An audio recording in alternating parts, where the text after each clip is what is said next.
Zonja e zotrinj, ju përshëndes, unë jam Arlind Disa, ky është edicioni i orës 13 këtu në Report Televizion. Jemi tani me titujt kryesor.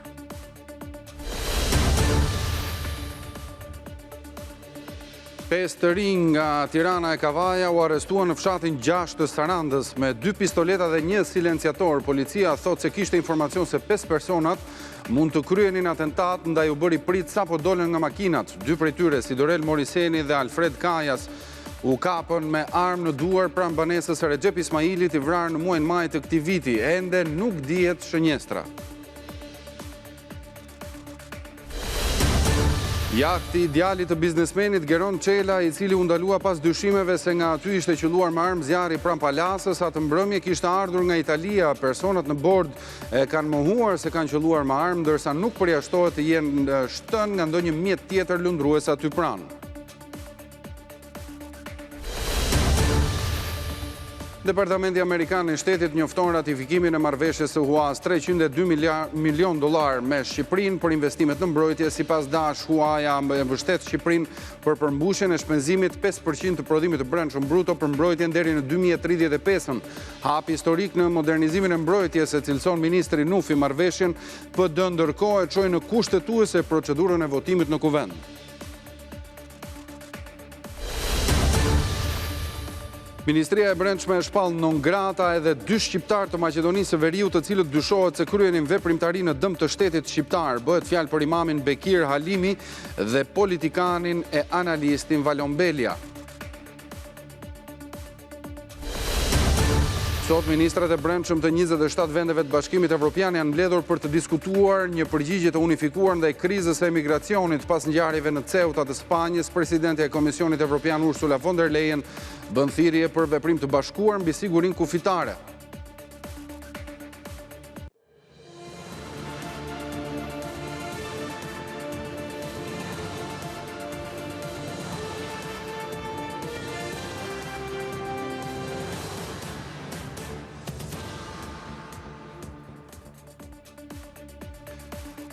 Tre muaj pas vrasjes së biznesmenit Recep Ismaili në Sarandë, policia arreston pranë shtëpisë së tij 5 të rinj me pistoleta dhe silenciator. Ata janë nga Kavaja dhe Tirana dhe kishin bërë gati armë të përqitje. Shënjestra e atentatit ndërkohë ende nuk dihet.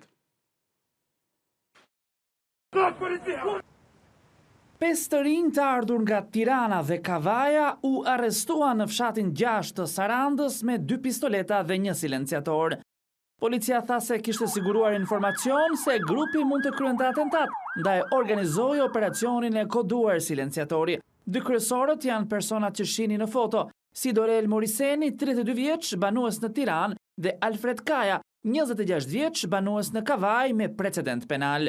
Sipas policisë, ata u kapën në flagrant pranë një lokali, teksa po nxirrnin nga makina 2 pistoleta, fishek dhe 1 silenciator. Sipas policisë, kishin zënë prit në një zonë pa ndriçim në pritje të momentit për të kryer vrasjen, ndërsa 3 shoqëruesit e tyre u kapën automjetin e tyre. Ata janë Vitrin Hoxha, 20 vjeç, banues në Kavaj, Vorin Poka, 31 vjeç, nga Tirana, dhe Franco Bobja, 21 vjeç, nga Kavaja. Policia dyshon se grupi kishte shkuar në Sarandë për të ekzekutuar një person në zonën e Gjashtës, por emri i shënjestrës nuk bëhet i ditur nga hetuesit. Moriseni dhe Kraja po kontrollonin armët në momentin kur ndërhyn efektivët. Burimet bëjnë me dije se të arrestuarit u kapën në një rrugicë pranë banesës së Recep Ismailit, biznesmenit që u vra në lokalin e tij në Qafgjasht më 7 maj të këtij viti. Vrasja e Recep Ismailit më 7 maj tronditi Sarandën. 66 vjeçari, i cili ishte edhe kryetar i shoqatës Qamëria, u ekzekutua me një plumb në kokë gjatë përplasjes me armë në lokalin e tij. Nga hetimet rezultoi se Ismaili nuk ishte objektiv i sulmit për u vrar, pasi ndërhyri për të mbrojtur Viktor Ruçin, një person me precedent penal. Hetuesit po verifikojnë nëse ndalesa e grupit në këtë zonë ishte rastësore apo lidhet edhe me ngjarjen ku u vra Recep Ismaili. Deri tani, asnjëri prej të arrestuarve nuk ka dhënë deklarime për objektivin. Detajet e reja zbulojnë mbi jahtin nga i cili u mendua se është qelluar 2 mbrëmje më herët në zonën e Palasës, po ndërkohë Ministria e Brendshme e Shqipërisë shpall 2 persona të tjerë non grata. Për këto do të flas tani në një lidhje të drejtë për drejtë me gazetarin Sokol Dema. Sokol, përshëndes, ndalemi së pari tek ngjarja e Palasës. Çfarë është zbuluar në lidhje me të? Lind, përshëndetje, bëhet fjalë pra për një ngjarje e cila është regjistruar 2 ditë më parë, rreth orës 21 të mbrëmjes së të dielës, ku fillimisht ka patur disa telefonata pra në policinë e Vlorës se janë dëgjuar të shtëna nga një jat i cili ishte në afërsi të zonës së Palasës. Menjëherë me ngjarje kanë mbritur forcat të policisë kufitare të Vlorës, të cilët në ndjekje për rreth 2 orë pra kanë mundur që ta çojnë, si thua, jatin në drejtim të Himarës, aty ku më pas është edhe kapur, si thua, dhe shoqëruar disa persona që ndodheshin aty. Por pak më vonë, si thua, pas marrjes në pyetje, janë liruar 4, pra mes të cilëve kanë qenë edhe personazhe të njohur, pra të biznesit, por edhe të politikës. Nga jo çfarë ne kemi arritur të mësojmë gjatë orëve të fundit, bëhet me dije se jahti luksos, pra i cili është në pronësi të Bruno Çelës, atë natë pra që është kapur nga ana e policisë kufitare, ka ardhur pra nga Italia. Teksa edhe regjistrimi i jahtit dhe po ashtu edhe i të gjithë personave që kanë qenë në bord është kryer më vonë pra nga ana e policisë kufitare. Kjo në fakt e bën të dyshimt pasjen pra e një arme e cila dyshohet se mund të qelluar pra në ambientet e bordit të këtij jahti, çka sipas zbrimeve pra në policisë do të ishte e vështirë pra që nga Italia në drejtim të Shqipërisë të kishte në bordin e një jahti pikërisht armë për shkak të kontrolleve që janë atje. Megjithatë, tashmë deri në këtë moment policia ka shpërndar pra hetimin në disa pista të mundësisë se ku dhe nga ku mund të jetë qelluar pra me armë. Pavarësisht kësaj, 4 personave të cilët janë shoqëruar dhe më pas u lanë të lirë, u janë marrë pra mostra sa i përket ekspertizës së duarve për të parë nëse kanë apo jo gjurmë baruti, por akoma nuk kanë dalë për të patur një version të plot. Nga ana tjetër, policia nuk e përjashton mundësinë pra që të jetë qelluar pra me armë edhe nga ndonjë mjet tjetër lundrues i cili është faktuar që kanë qenë pra në afërsi në momentet që janë raportuar të shtënat nga ana e qytetarëve të ndryshëm. Deri në zbardhje të plot, gjithë personat pra që kanë qenë në bord, përfshirë këtu emra të njohur pra siç është vetë Bruno Çela që është pronari kryesor pra i jahtit në fjalë, kanë mohuar kategorikisht që nga ana e tyre të jetë qelluar pra me armë. Gjithsesi, nëse degradat e tyre pra do të jenë të rreme, do të jetë pikërisht ekspertiza e duarve të barutit që do ta vërtetoj pra një gjë të tillë. Nga ana tjetër, duket se gjithë hetimet tashmë i ka marrë në dorë prokuroria e Vlorës, e cila do të vijojë pra me kërkesa të tjera hetimore në ditët në vijim për të shkuar drejt zbardhjes së plot të kësaj ngjarje e cila është raportuar nga shumë qytetarë pra pushues të cilët kanë telefonuar policinë për ta njoftuar për të shtënat në drejtim të këtij jahti. Janë shpallur në ngrata 2 shqiptarë të Maqedonisë së Veriut. Për çfarë bëhet fjalë, cilët janë ata dhe veprat konkrete mbi të cilat është argumentuar ky vendim, Sokol? Po në fakt, për gjatë javëve të fundit, duket se ka një synim kryesor të paktën nga ana autoriteteve shqiptare për të identifikuar persona të dyshimt që kanë veprimtari po ashtu të dyshimt kundër interesave konkrete pra të shtetit shqiptar.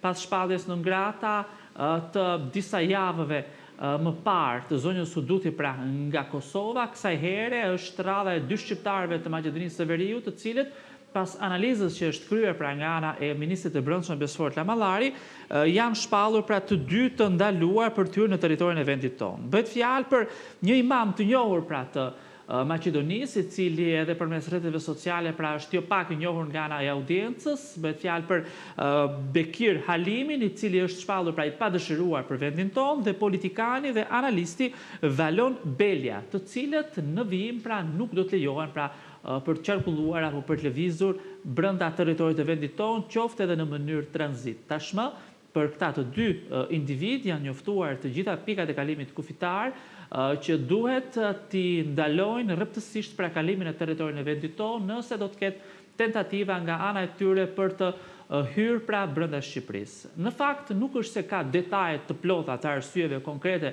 se çfarë realisht kanë bërë, por gjithsesi lajmi është konfirmuar pra nga ana e Ministrisë së Brendshme, teksa ka qenë me sa duket një kërkesë konkrete me të dhëna që ka patur pra antiterrori i policisë së shtetit në drejtim të krerëve të policisë pra më të lartë të policisë së shtetit, por njëkohësisht edhe Ministrit të Brendshëm Lamallari, i cili pas një analize të hollësishme pra ka vendosur nga ato çfarë ja atribuon pra edhe ligji shpalljen e tyre non grata.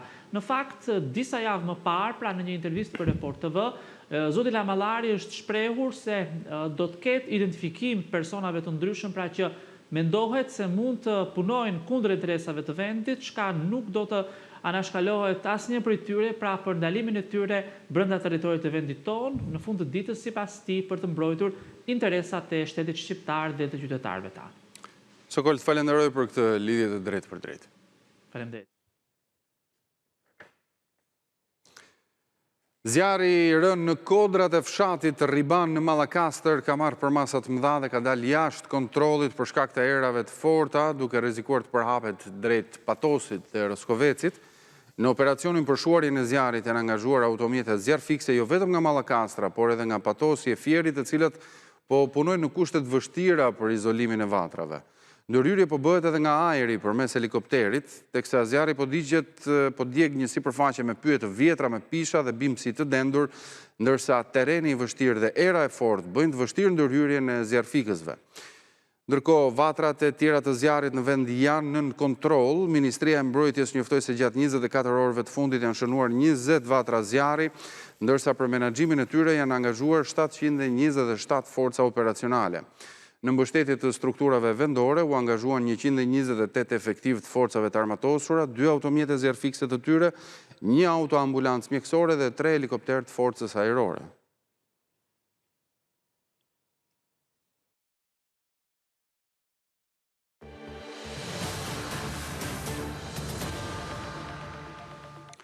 Propozimi i socialistëve për hartën e re territoriale që parashikon shkrirjen e 15 bashkive po kundërshtohet nga komunitetet e prekura. Banorët e Divjakës, të mbështetur nga kryebashkiaku Jusif Gorea, shpalosën qëndrimin se bashkia e tyre i ka kapacitetet ekonomike për t'ia dalë vetme pa u bashkuar me Lushnjën. Banorët e bashkisë Divjak për të 4-ën mbrëmje radhazi protestuan në sheshin qendror të Divjakës. Në mbështetje të tyre kundër projektit të socialistëve, kundër shkrirjes së Divjakës dhe bashkimit me Lushnjën, ka dalë dhe administrata e kryetari i bashkisë. Se kjo proteste jona, kjo këmbgulje jona për ta mbajtur bashkinë Divjak do të vijojë. Divjaka bashki! Bashkia e Divjakës, sipas banorëve, i plotëson të gjitha kushtet për të qëndruar më vete, qoftë në aspektin ekonomik, ashtu edhe sa i takon resurseve të tjera si parku kombëtar Divjak Ravasta, pylli, laguna dhe plazhi. Sepse gjithë loja nuk po i bie mendja e njeriu për Divjakën, jo, e duan atë. Duan tokën me Divjakës, duan pyllin, duan kënetën, dhe si bie njeriu mendja se çapo ndodh me ne.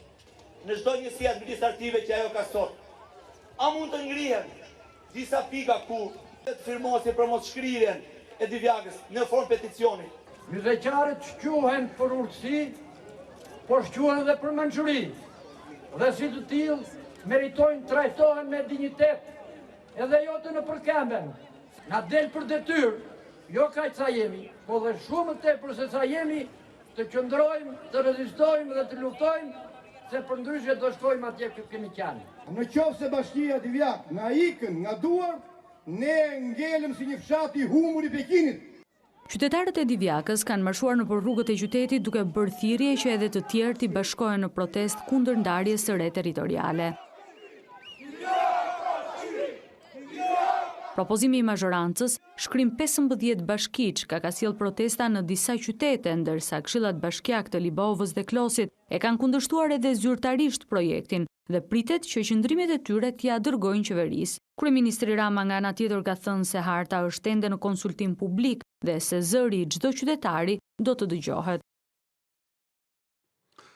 Opozita, e cila sugjeron 100 bashki dhe kërkon që për reformën territoriale të ketë referendum, thot se ndarja e re e propozuar nga mazhoranca synohet që bashkitë të varen edhe më shumë nga pushteti qendror.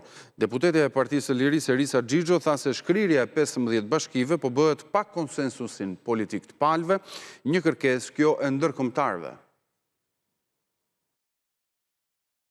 Drafti i ri administrativo-territorial i qeverisë Rama është një projekt që synon të zëvendësojë demokracinë lokale me kontrollin nga qendra e pushtetit. Një projekt që nuk e afron shtetin me qytetarin, por e largon qytetarin nga vendimmarrja. Sot kemi një pushtet vendor të dobësuar, bashki financiarisht të rënuara, institucione që presin urdhra nga qeveria dhe qytetar që për shumë shërbime duhet të drejtohen drejt ministrive, jo tek institucionet që i kanë zgjedhur me votë. Ndaj, ndryshimi i hartës territoriale nuk mund bëhet me forcën e kartonit, nuk mund bëhet nga zyra e Edi Ramës kundër vullnetit të qytetarëve. Kjo reformë duhet të jetë e qytetarëve dhe jo e një partie. Prandaj, çdo ndryshim i hartës administrative o territoriale duhet i nënshtrohet vullnetit të qytetarëve. Dhe vetëm referendumi mbetet rruga më demokratike, më legjitime dhe më e drejtë për të vendosur për një reformë që prek drejt për së drejti çdo qytetar shqiptar.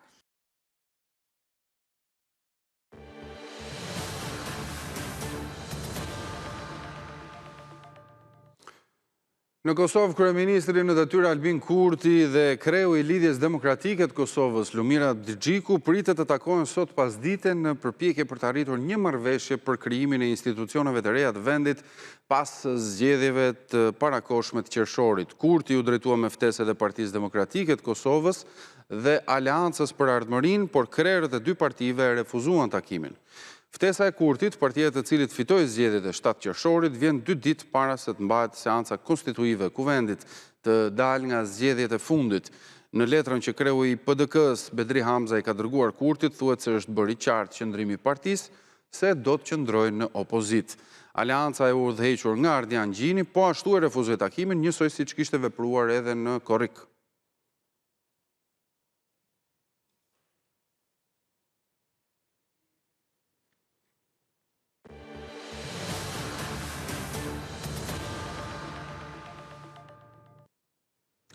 Art, kultur dhe spektakël, tani në vijim rubrika Cicerona, një me aktivitetet që mund të ndiqen sot dhe nesër në Tiranë dhe në qytetet tjera.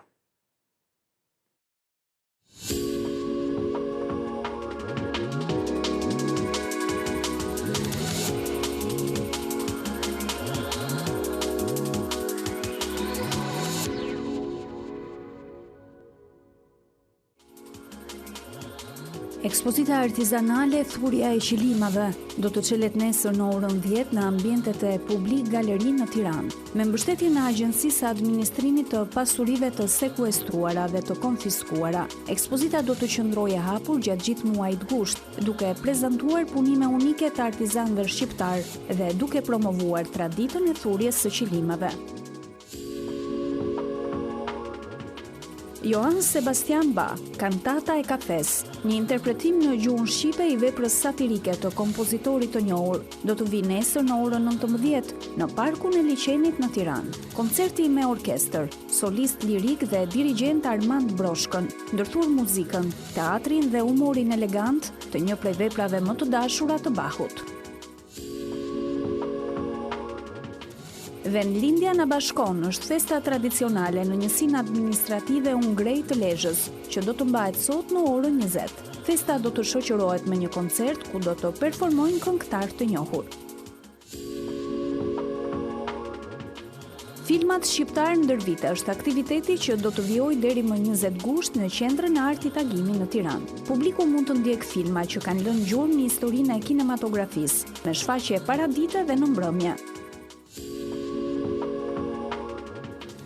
Teatri Kukulla dhe vijon turin veror me premierën ekskluzive të Teatrit Lëvizës, Aventurat e Winnie Pooh, një shfaqje plot ngjyra, humor dhe muzikë për të vegjëlit që do të shfaqet sonte në orën 19 në pedonalen e Tushemishtit në Pogradec. Artisti Marko Zappa do të ofrojë një mbrëmje muzikore te No Odd në Shkodër, nesër në orën 21. Koncerti është pjesë e turit Back on the Roads. Kalaja e Lëkursit në Saran do të mirëpres një mbrëmje me muzikë live sonte në orën 21. Në skenë do të interpretojnë Mariglena Zizaj, Pamela Beizaj dhe Florian Saçma, duke krijuar atmosferë festive për pushuesit dhe vizitorët.